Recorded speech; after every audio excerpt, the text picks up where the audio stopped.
Hi everyone, I'm here today just to speak to you guys about a paper that I was very lucky to be part of and published in the Ecological Solutions and Evidence Journal, which is titled Co-Designing Conservation Interventions Through Participatory Action Research in the Indian Himalayas.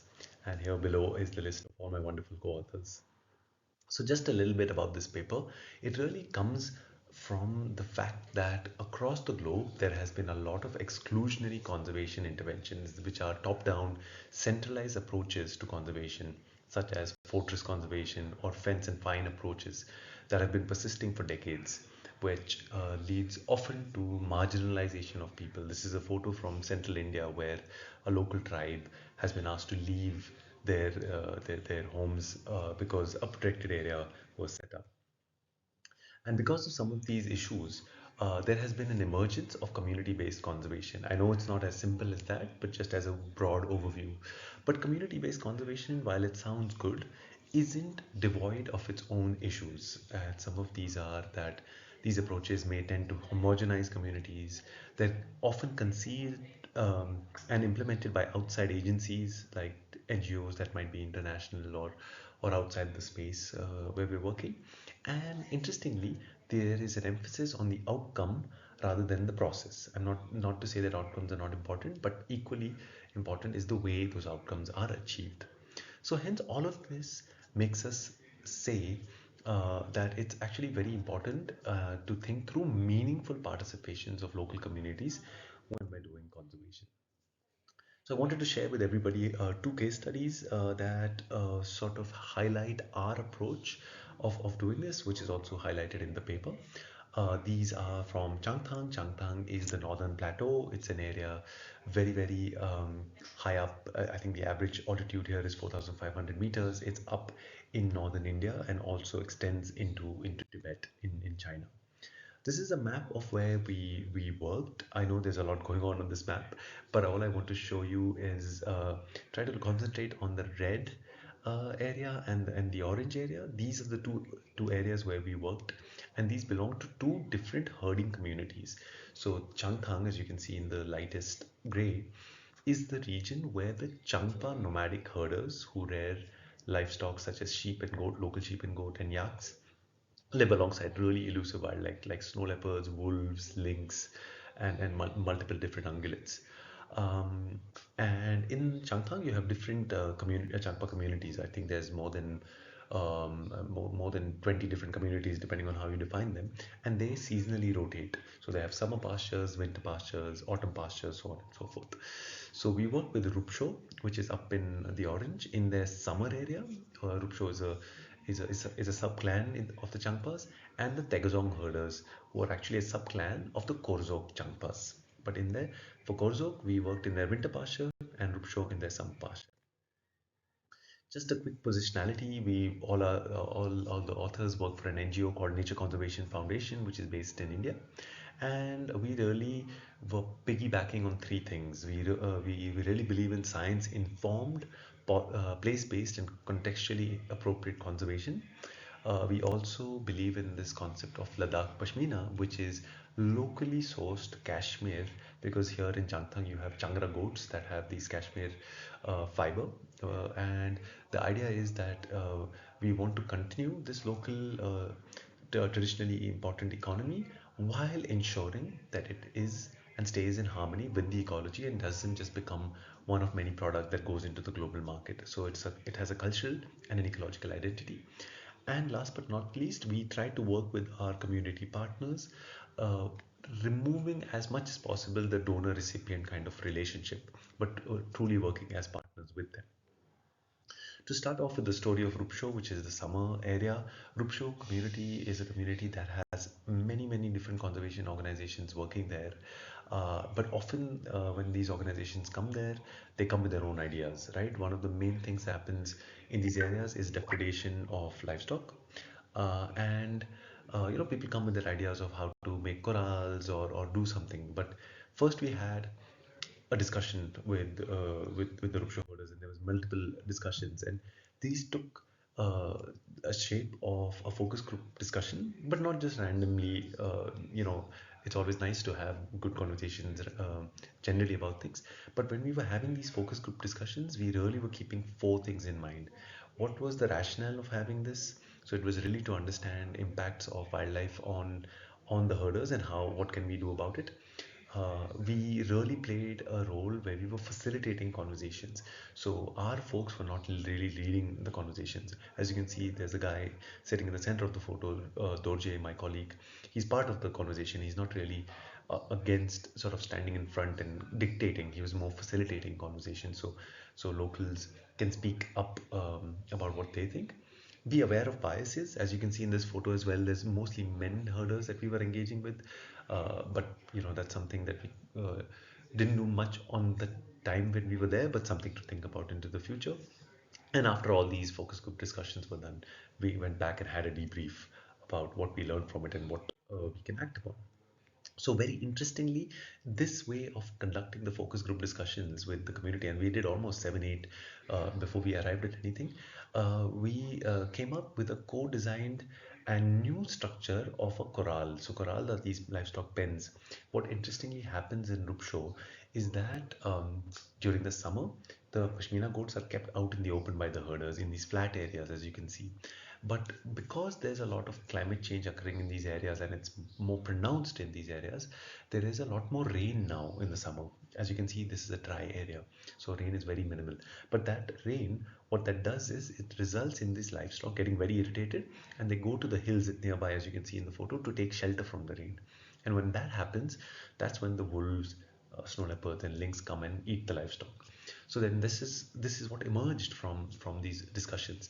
But interestingly, often this kind of nuance doesn't emerge if we as conservation organizations just come from outside and just ask, okay, how is your interaction with wildlife and what can we do about it?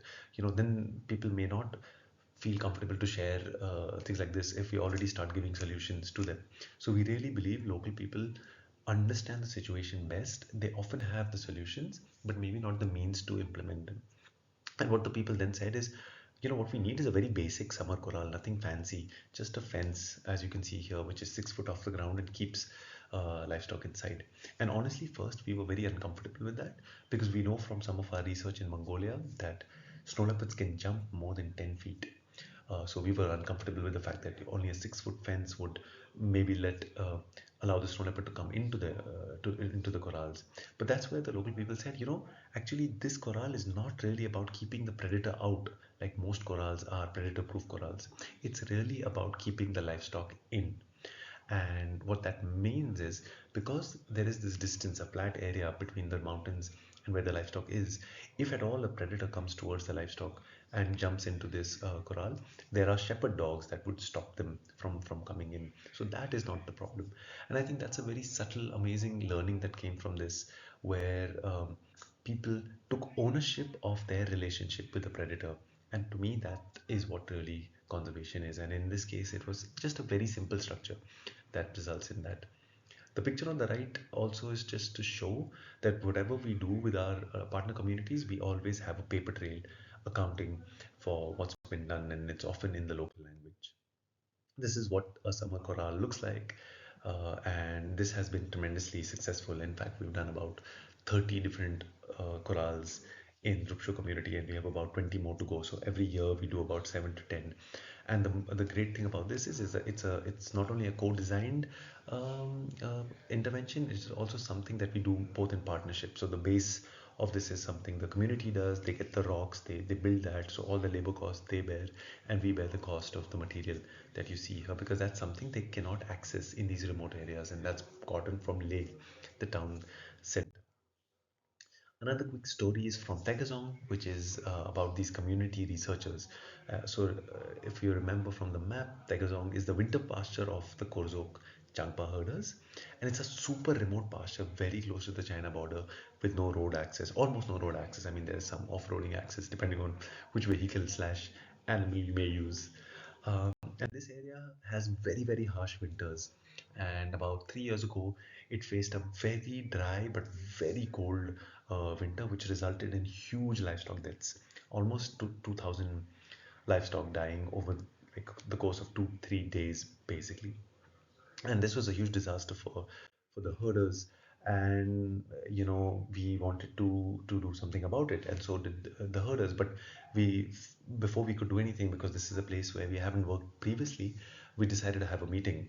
As you can see, there's from the photo A on the top, and this area has almost around 100 and something herders that live here in different sub hamlets littered across an area which is massive. It's almost 2,000 square kilometers.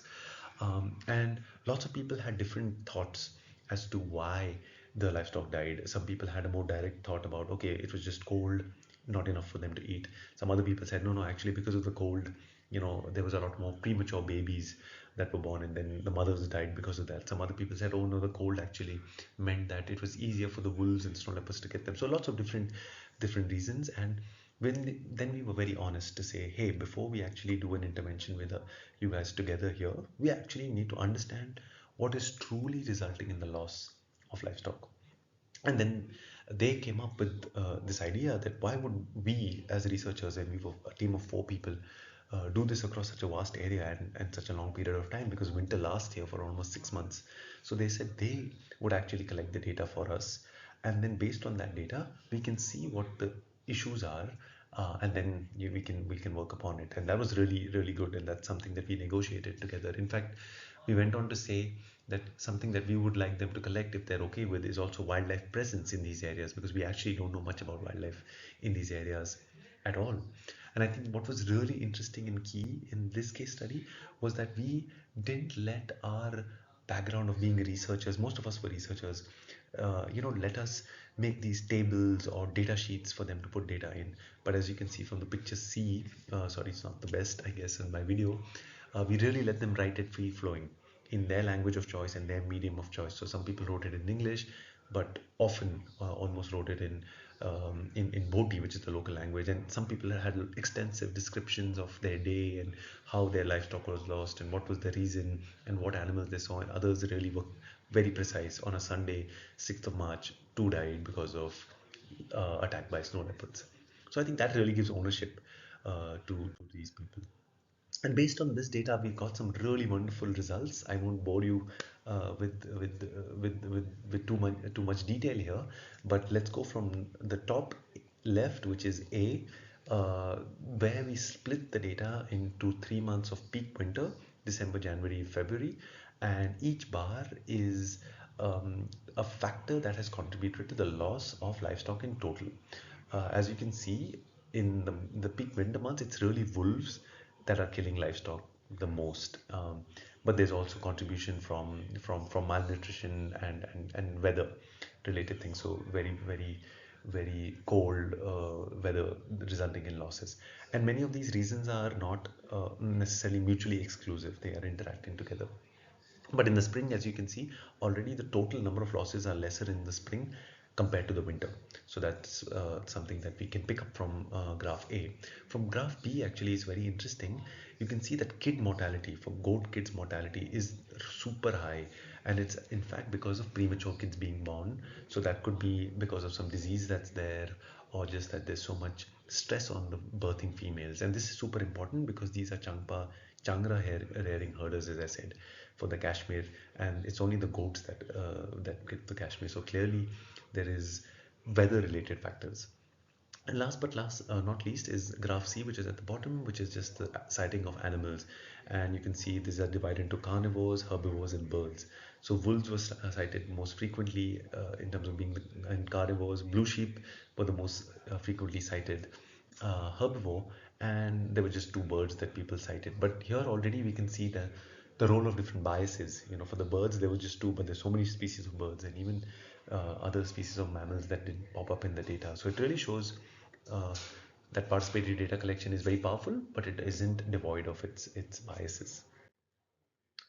And what really came out from this exercise with the Tazong herders is the realization that kid mortality is very high, and it's often related to weather-related stresses for the kids and the mother. And from that came this amazing idea of a lamb crib, which is basically a space where you keep kids as they're born. Usually, what happens is they just dig a hole, and in the hole they keep these kids. but and they keep a rock on top.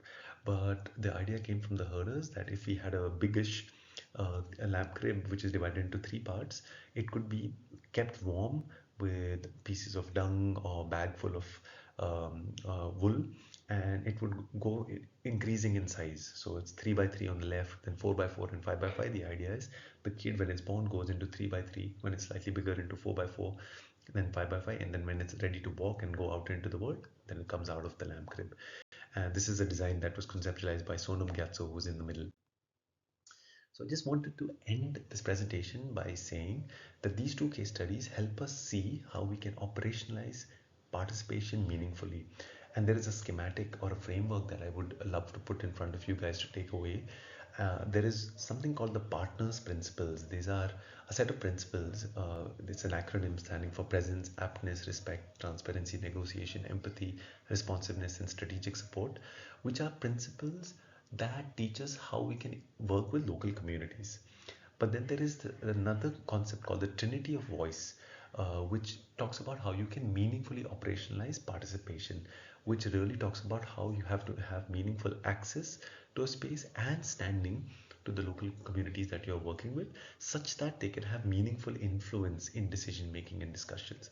So it is the combination of the partners principle and the Trinity of Voice that I feel gives one way of meaningfully working and operationalizing participation with local communities in co-designing conservation interventions.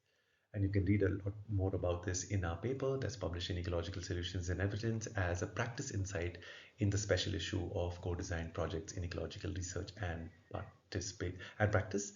And I want to just leave you with this wonderful photo of all my collaborators and co-authors and the wonderful Changpa herding women on the top there who are living their lives in these harsh landscapes up in Changthang. Thank you.